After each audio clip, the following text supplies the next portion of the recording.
country has never cared about black people. That's right. They don't give two damns about us.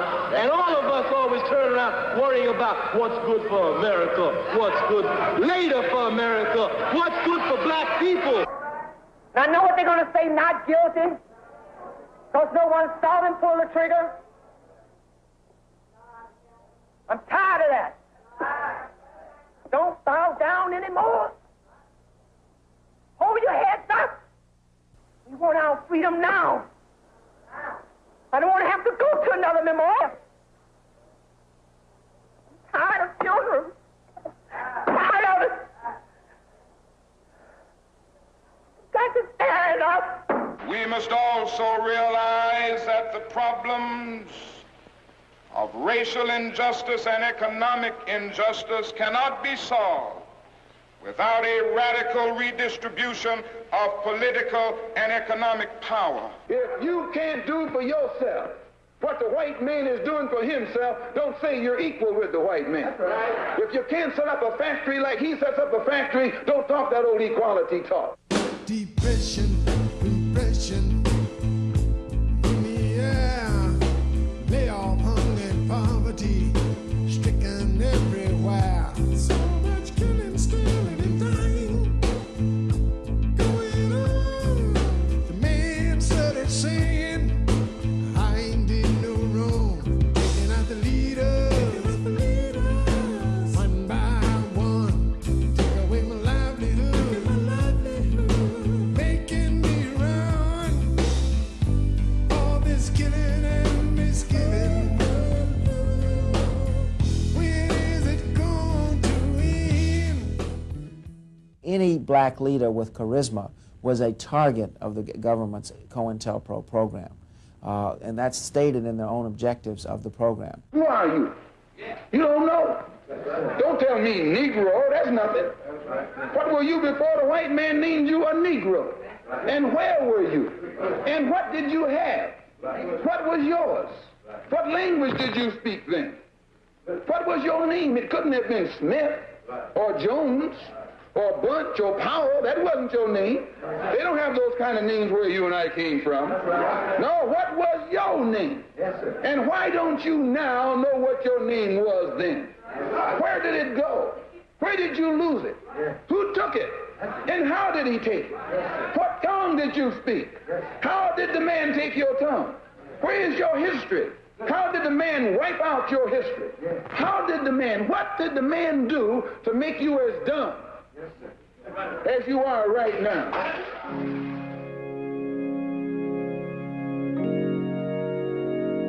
To kill the brother because he had began to take meaningful steps towards gaining the freedom for his people. He was taking steps to internationalize the black man's struggle and to take it to the United Nations, to take it diplomatically to the other countries around the world so that meaningful pressure could be brought to bear on the United States government and to force them to let his people go.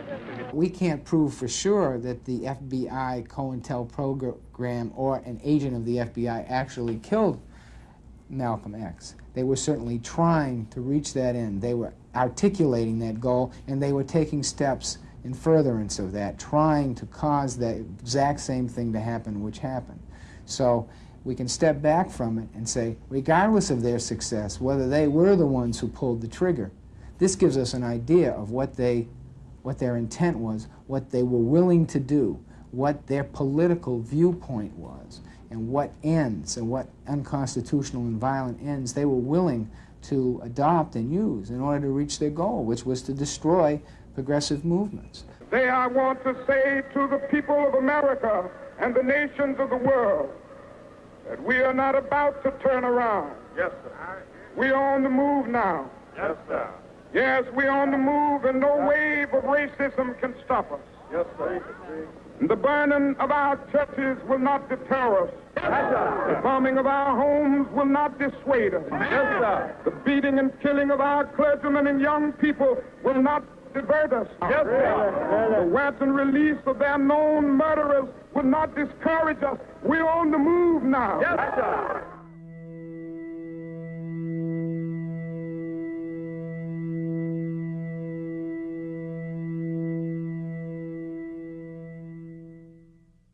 So again, we cannot say for sure that James Earl Ray was working for the FBI. What we can say for sure is that the FBI had an intent shown by their programs against Dr. King, showed by the document I talked about preventing the rise of messiahs like Dr. King, that they wanted that to happen, and that they had again taken very active steps to do that. So then when Dr. King is killed a month after this document comes out, and after all of the attempts to get him to discredit him and to disrupt his organization, and in fact to have him do physical violence to himself and have others do physical violence to him, I mean, it becomes almost irrelevant whether they pulled the trigger or not.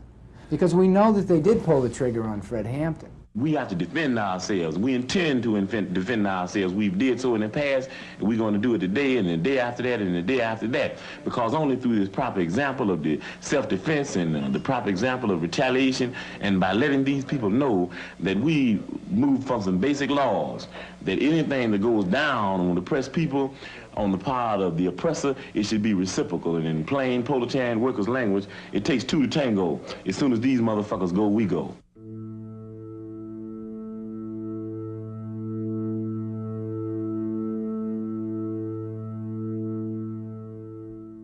Fred Hampton was only 20 years old, but he had the ability to really move people, to speak in a way that got people going, that effectively seemed to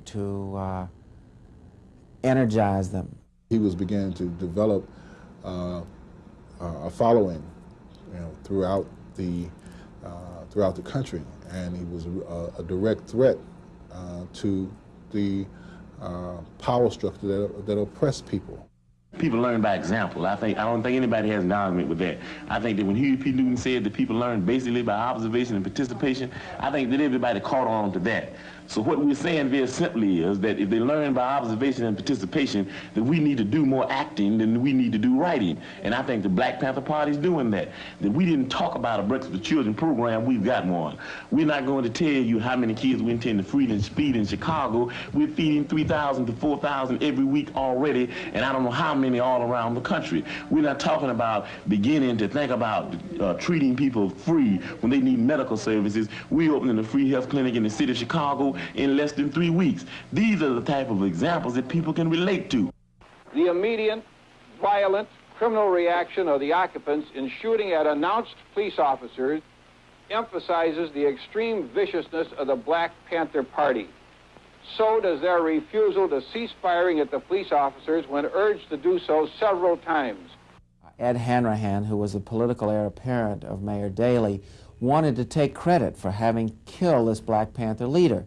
So he went on television, and he went on television explaining how Fred Hampton had come out of his bedroom firing a pistol, and how all the Panthers inside had repeatedly broken ceasefires and repeatedly fired at the police. The problem is when you fire a bullet, two things happen. You have a shell that comes from your gun, and you have a bullet that comes out the other end. When the evidence was all gathered, it turned out that all the shells that were found in the apartment came from police weapons, with the possible exception of one. All the bullet holes, the directions of those bullet holes, were all coming inside from outside. That is, showed that they were fired by the police. So that all of the evidence that Hanrahan said, all the evidence that was gathered proved that it was the police who fired, not the Panthers. Hanrahan went even further and actually pointed to places on the back door, which he said were evidence in pictures that the Panthers fired. The press themselves, when they looked closely at these pictures and returned to the scene, discovered that these were in fact nail heads and weren't bullet holes at all. The federal government at first appeared to be coming in and do a neutral investigation. And what the federal government did find, of course, was that it was the police and not the Panthers who had fired. Under their cover, though, the federal government, under the cover of appearing neutral, the federal government hid their own role, which was that it was their informant who had gotten a floor plan of the apartment, and their informant had given their floor plan to Ed Hanrahan's raiders. I was supposed to be one of the murdered Panthers, okay? However, my plans changed that evening, and the informant, William O'Neill, was unaware of the change in plans that I had made. So my plans had changed, and I was not in the apartment. Or I was in the apartment early, but I left the apartment. And so I wasn't there. So they went to Plan 2 in order to get rid of me. They raided my apartment the next morning on December 5th, shot my door down, and they thought that I was in the apartment. There had been a systematic effort by the FBI in Chicago and nationally to destroy the Panthers. Previously, the FBI in Chicago had sent a letter to the head of the El Rukns, Jeff Fort, telling him the Panthers were trying to assassinate him. Didn't he want to take some action to prevent that? They had deliberately attempted to provoke things between the Panthers and other groups and attempted to discredit the Panthers publicly. They didn't have to kill every leader. All they had to do was kill one of the most important and up-and-coming and messianic leaders who was doing what Fred Hampton was doing, to send the message to all those young folks, whether they be black or white or Latin or whatever, who wanted to get involved in the struggle, that this is the game that you're getting involved in. We'll kill you in your bed. I think during different periods the government uses different tactics, and sometimes their methods will be to publicly discredit groups, to jail people. We saw that sometimes with regard to the Wobblies, they actually did kill people. We saw with regard to the Communist Party, they frequently would jail people or attempt to ruin their reputations. I think with regard to the black movement in particular, the escalation of the government's attacks was very clear. And I think assassination, setting people up for internecine rivalries which could lead to deaths, I think the government has shown a willingness to use any form of violence that it felt was necessary. What are we fighting for? The love of freedom cause, and we've got to win. Repression, in the air. Repression, everywhere. Repression, in the air. The FBI itself, its structure, was one which was never, of course, happy with the struggle. The fact that Martin Luther King phones were tapped and the problems that J. Edgar Hoover gave him was clear. We only put King out. We expected it from us in SNCC, but certainly King was not a flaming revolutionary calling for the destruction of America. He was a reformist, trying to, in fact, improve America, and was good for the image of America. Within the FBI, who viewed itself as the vanguard of fighting, communism and so forth, they were always afraid that civil rights and the thrust for voting rights and so forth was, quote, a communist plot. You take Martin Luther King, that is being led by communists all over this great country, feels that he has the key to the White House. He has the telephone call to the White House that can get anything he wanted. I spoke for the white people. The white people rallied behind it, and we kicked the living hell out of the niggers, sent the out-of-town niggers to the hospital and out of the state, put back to their own hometowns where they ought to have been, and the niggers in St. Augustine got quiet and went back over to Niggertown where they belong. Our feeling was that the FBI agent from the South was indistinguishable from his community. The FBI had to work with the local law enforcements. That was their task.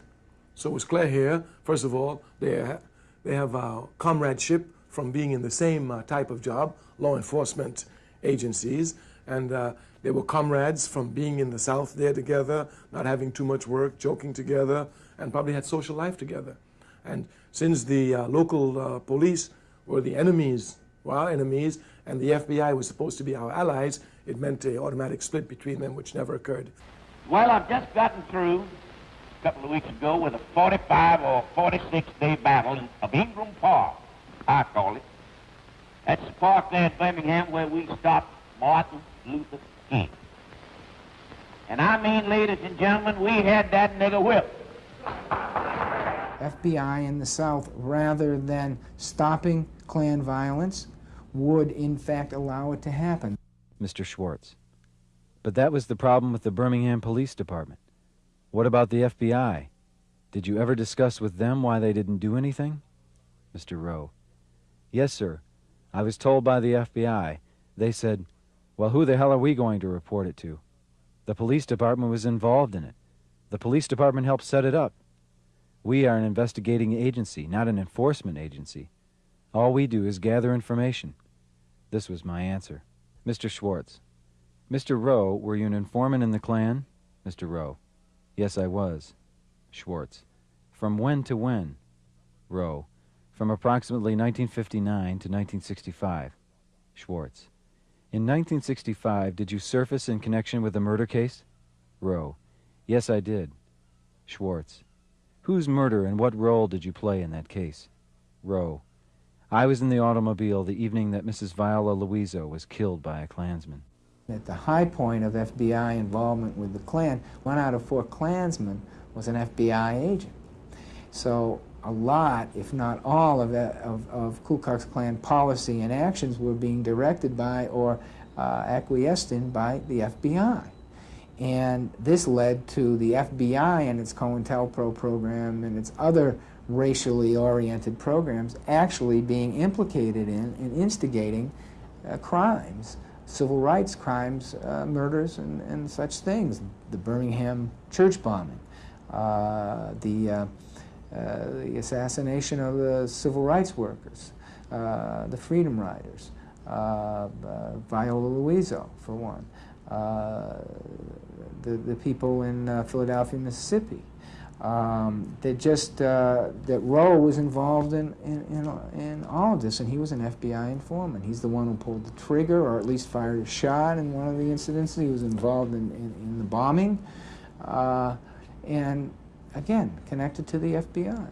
Hoover always felt that civil rights was a threat to the country. So not threat to the country. I don't believe he was a threat to the social order, to the order of things. And therefore, as the protector of not only, quote, the country, which he didn't believe that we were part of, but the order of things which he knew we weren't a part of, anything that threatened the order of things, he had a right to use tactics to destroy it. There was an explanation for why our housing was bad, our education was poor, our political power was limited, and that explanation was that we were held as colonial subjects within the United States. It's not a perfect explanation. It's an analogy to situations in Africa and in Asia that we could see that fit us. Therefore, colonialism had been denounced by the United Nations, and people were entitled to their independence, and they were justified in breaking out of that type of control. That was the basic American history. Police in our community couldn't possibly be there to protect our property because we own no property. They couldn't possibly be there to see that we receive the due process of law for the simple reason that the police themselves deny us the due process of law. And so it's very apparent that the police are only in our community, not for our security, but the security of the business owners in the community, and also to see that the status quo is kept intact. No, hey! You see that? You see, that's what caused it. You see that? Nothing but a 13-year-old kid. You see that? What are you guys standing here for? We are the white man! Get in! Police brutality remains as a major issue in the black community, and I'm sure in cities across the country. And probably will remain, because if you just examine what the police department is, it is the military arm of the establishment. So what do you expect of it? You expect it to protect the interests of the establishment. When you talk about law and order, the very law and order that you talk about oppresses us. So therefore, we are for the extermination of that law and order. And you have shown us clearly that we can only do it by being armed. The existentialist philosophers talk about the executioner-victim relationship that is always prevalent in most of the world today, especially the non-white world, where they're fighting for their liberation. He says there are executioners and there are victims. The executioners are self-imposed. The victims begin to fight and agitate for their liberation. They use all type of means to get their liberation. The revolutionary philosopher Frantz Fanon says that what happens is that the victim begins to agitate. He uses all types of means against his executioner in fighting for a position of equality. After he tries a number of means and they do not work, he then begins to imitate the means by which his executioner had him down. That is usually through force and violence. He says, and then they begin to use it against them, breaking the one taboo that they've never been able to break, hitting back against their executioners, so that you ought not to be upset. If we are violent, the United States taught us very well how to be violent.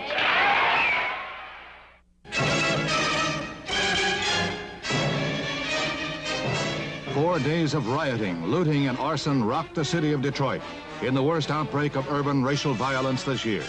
Entire blocks of homes become infernos. At least 36 are killed, more than 2,000 injured, and damage topped the $500 million mark. Governor Romney declares a state of emergency, requests federal troops and 5,000 paratroopers reinforce the National Guard, state and city police. The city's industry and business are severely affected, and a tight curfew is ordered in the Motor Center. A besieged city of guerrilla warfare. Sniper groups use day and night hit-and-run tactics before tanks move in to curb their window and rooftop barrage. Wreckage is everywhere. Civil rights leaders make a joint condemnation of the violence and call for an end to the rioting. President Johnson, using firm words, urges the nation's citizens to support the maintenance of law and order. I know that the vast majority of Negroes and whites are shocked and are outraged by them. Pillage, looting, murder, and arson have nothing to do with civil rights. They are criminal conduct. Your president calls upon all of our people in all of our cities to join in a determined program to maintain law and order, to condemn and to combat lawlessness in all of its forms, and firmly to show by word and by deed that riots, looting, and public disorder will just not be tolerated. When they take care of the reasons, not only will they eliminate this one, but all others that will come about. I don't think it's over. I think it lasts until people understand what's going on. I know a lot of people, see. I know a lot of friends, but I know it's going to be tonight, it's going to be tomorrow night, and it's going to be until people straighten this up. I know when it first happened.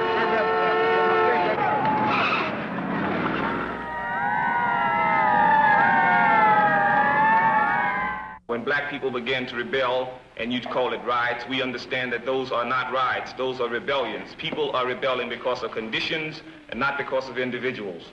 No individual creates a rebellion. It's created out of the conditions. And those rebellions will continue. And it's not a long, hot summer. That's white journalistic sensationalism. There's no such thing as a long, hot summer. I know some places around that, snow won't even touch the ground. Black power is a consequence of the white backlash. Riots are consequences of the white backlash rather than a cause from it. If they're trying to present themselves as a democratic nation, as a free nation, trying to get Africans under their wing, and Africans in America are under revolt and they're crushing them, it will cause too many problems. But J. Edgar Hoover was not a fool. He understood his job. He had to crush this movement. That's why COINTELPRO was not only instituted, was also quiet, because this one could not get out because it was aimed really just at us. He was prepared to try to destroy anything he saw as disruptive to the social order of things. That he saw, in the early days, the mob as, the image of the G-men against the mob and so forth. And then later in terms of counterintelligence against foreign agents. And now in the 60s, something that he didn't understand, the civil rights movement disrupting the social order of things, you use the same kind of tactics that you use against the mob and the people, foreign agents, as to citizens of the United States who were trying to get, their civil rights and their civil liberties, because they were all threats to the social order. And therefore COINTELPRO came into being, and he thought he had basically God on his side. Black power means dignity. Means we're going to walk side by side with you, or through you. We're going to be with dignity and integrity. We don't want any more than you have, and we're not going to accept any less than you have. We will define black power. He will listen and recognize it. That's all. That's all. We are now moving from a mere civil rights movement into a movement to gain political power, to help deliver on the promises of civil rights. And the combination of the two words, black and power, was a little bit too much for white America to handle. What you have is, with the Black Power movement, is an avowed, consciously perpetrated statement that is political, that says we want something more than simply the civil rights kinds of articulated demands. We want to talk about real power. We want to talk about international issues. We want to link all of this up. We're talking about political power, economic power, the internationalization of the movement. It is time for an honest look at the problem of order in the United States. Dissent is a necessary ingredient of change. But in a system of government that provides for peaceful change, there is no cause that justifies resort to violence. Let us recognize that the first civil right of every American is to be free from domestic violence. So I pledge to you, we shall have order in the United States. We were engaged in clearly a war of survival, a war for self-determination, a war for economic freedom, a war for cultural freedom, to be able to learn things of our culture, to regain our historical identity. We have seen the terrible results of violence in this country. It would be intolerable if a handful of violent people, and that is what it is, just a handful, could harden us against needed change. We must give notice to this violent few. There are millions of decent Americans who are willing to sacrifice for change, but they want to do it without being threatened, and they want to do it peacefully. They are the non-violent majority, black and white, who are for change without violence. These are the people whose voice I want to be.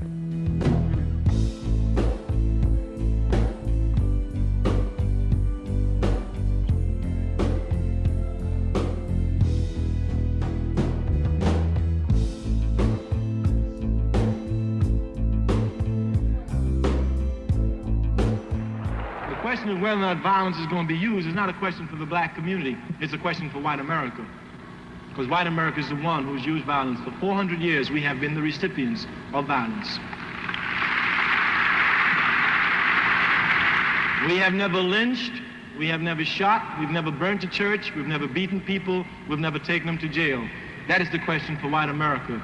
The real question is, can she civilize herself before we get ready to civilize her? So this particular time in Chicago, I'm going down 55th on Prairie, and I see the helicopter. I get out the car, and I'm looking, and some other people were looking too.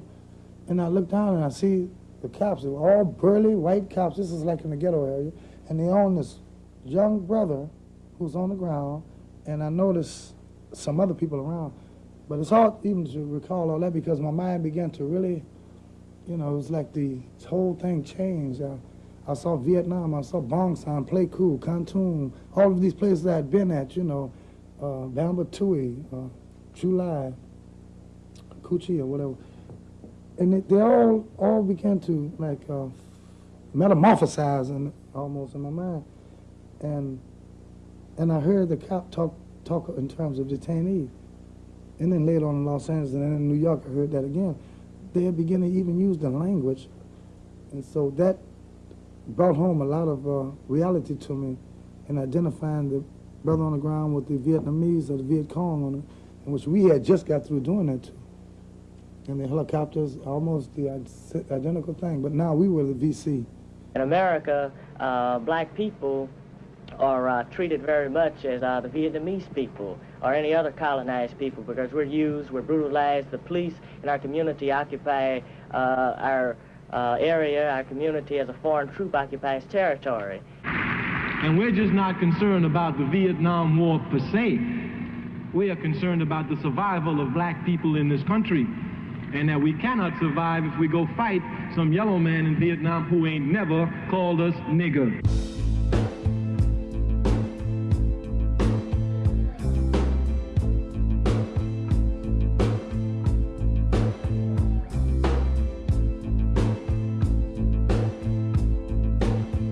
No man can speak for Negroes who tells Negroes love their enemy. No man can speak for Negroes who tells Negroes turn the other cheek. No man can speak for Negroes who tells Negroes to suffer peacefully. There is no Negro in his right mind today who is going to turn the other cheek. Now, they felt that by murdering Malcolm X that they would also kill his ideas. But I'm here to tell you that Malcolm X's ideas would be stronger now than they were when he was alive. We want freedom. We want the power to determine the destiny of our black communities. We want full employment for our people.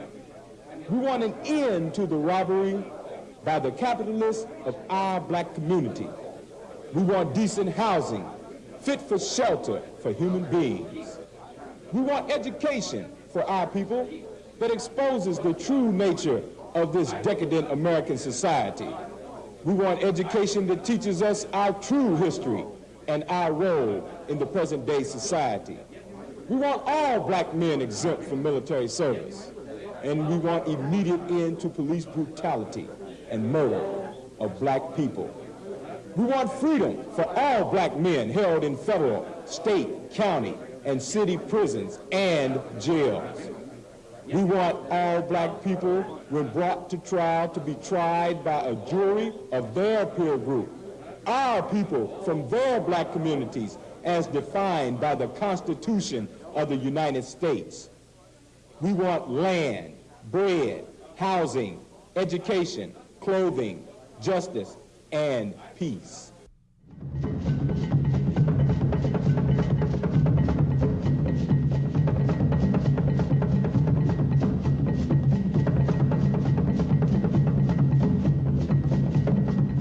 I think because the Panthers captured the imagination and the energy of young black people in the cities, I think that they represented a real possibility or potential for community control. I think that the government had, we saw the riots that occurred after Martin Luther King was assassinated in 1968, and I think this government saw that within its own population there was a potential for a real rebellion. And I think the fact that the Panthers, the idea that the Panthers might lead such a rebellion and was a real threat, particularly when the United States was trying to wage a war in Vietnam and trying to use black soldiers, by and large, to wage the war. They wanted to dismiss us as being a street gang. Well, we certainly were not a street gang. The threat was that we were a group of young people who were committed to organize into a political power base the poor and oppressed people throughout this country. When you live in a class society, the upper classes, they're in constant fear of what they call the lower classes. The Panthers wanted to explode the myth of the docile black who would turn the other cheek and say, no, we won't turn the other cheek.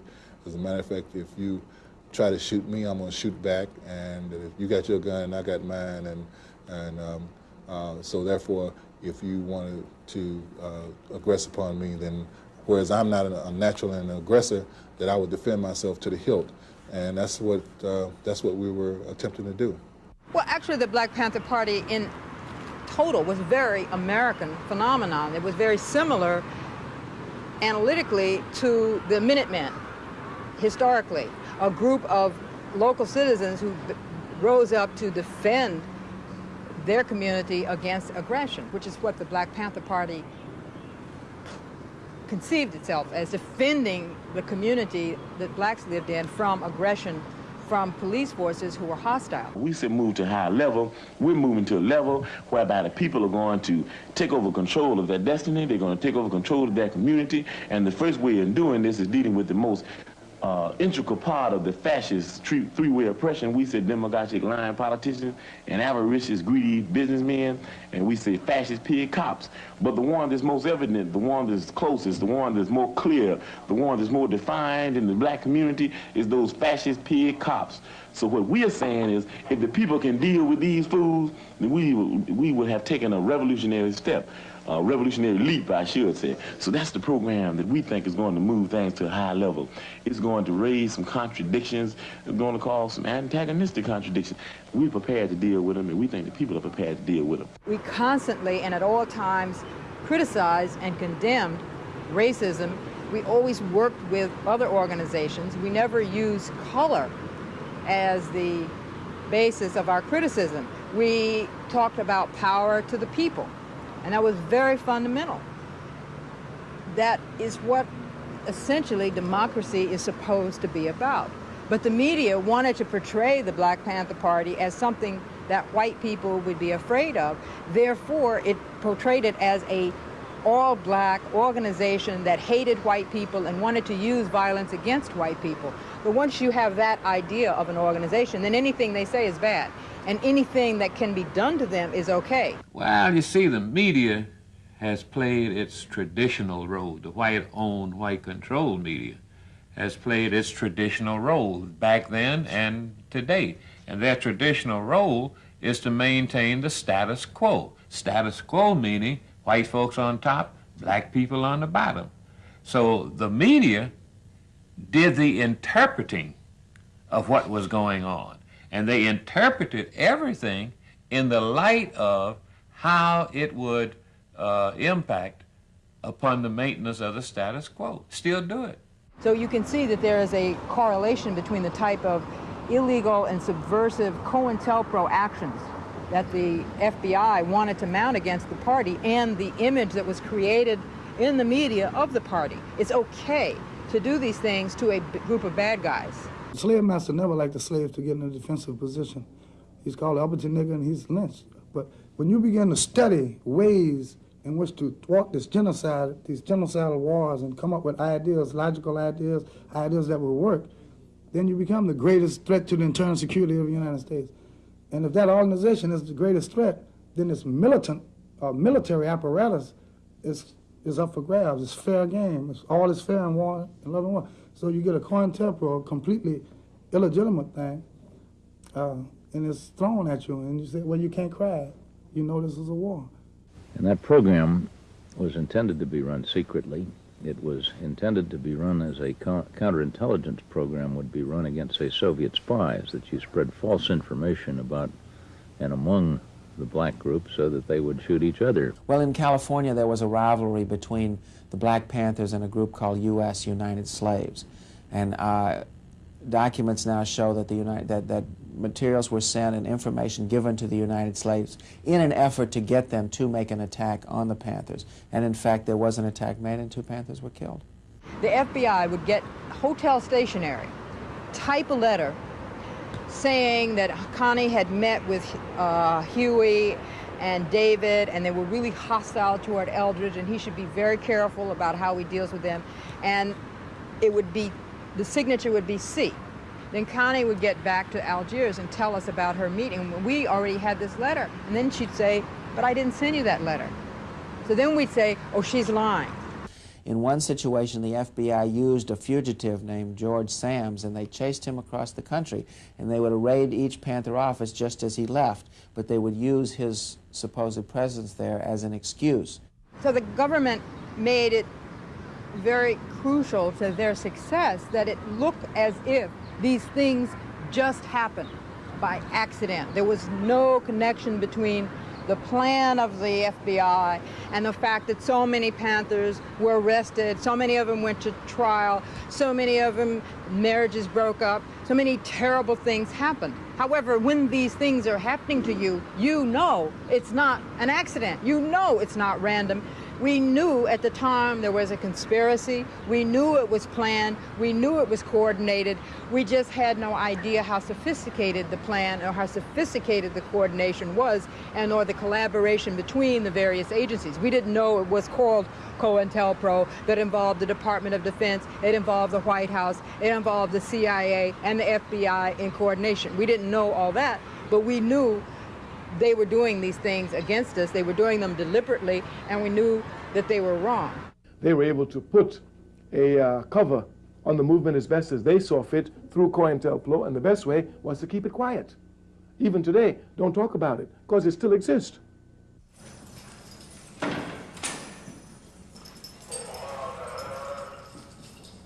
And what happened, it just went like this. No political, no politics. Next thing I know, I'm convicted of murder.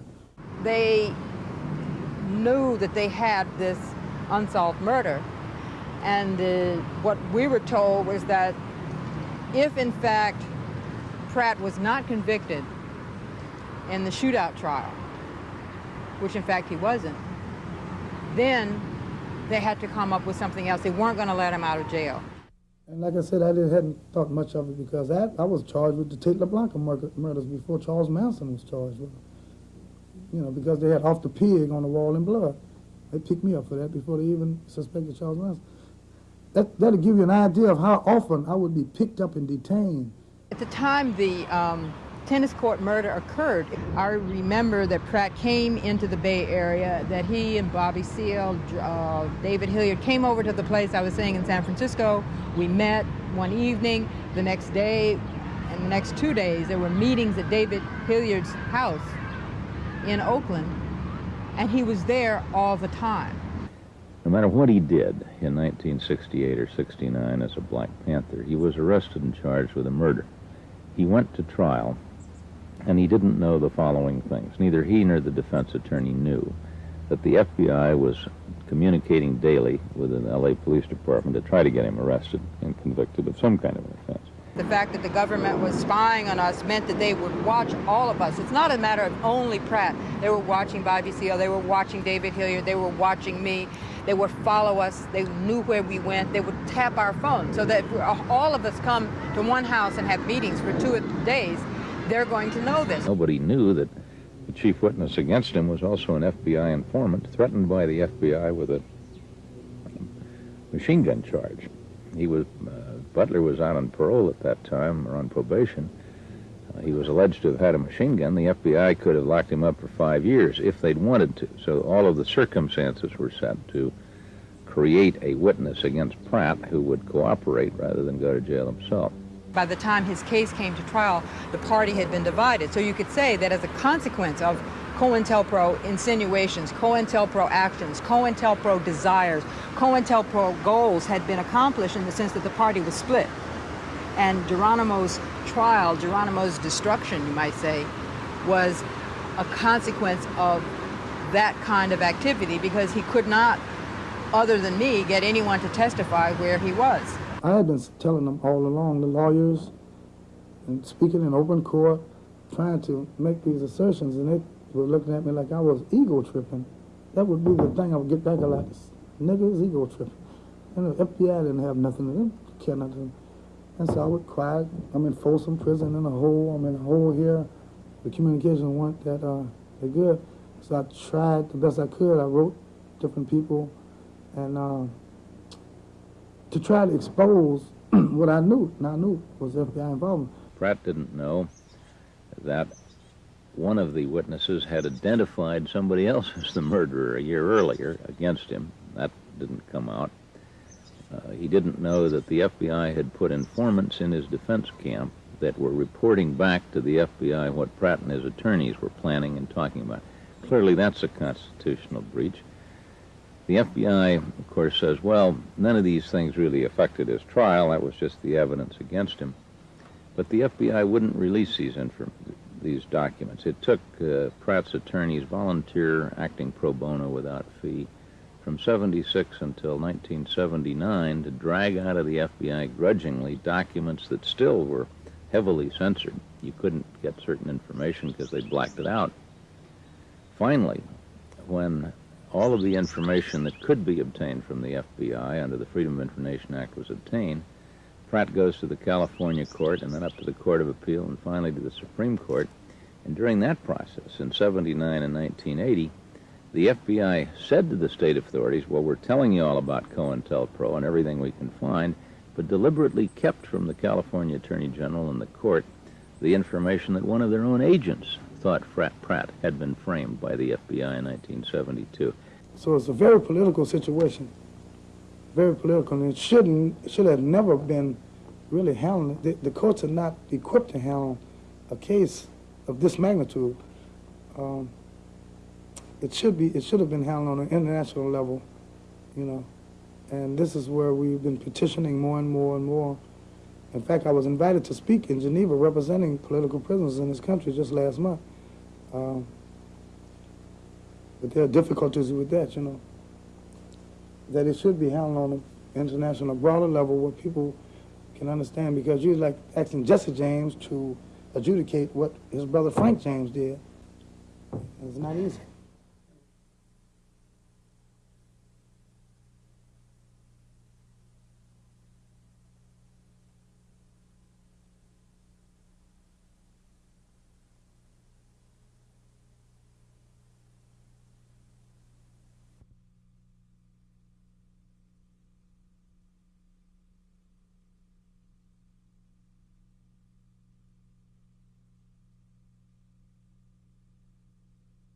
In spite of the fact that J. Edgar Hoover is no longer with us, we have some J. Edgar Hoover types, and they do what they can to make sure that the opportunity for self-expression is denied. And the fact of the matter is that in America, like in every other society, that it's prepared to tolerate injustice in order to maintain the social order. This is American justice. That's right. This is American democracy. And those of you who are familiar with it know that in America, democracy is hypocrisy.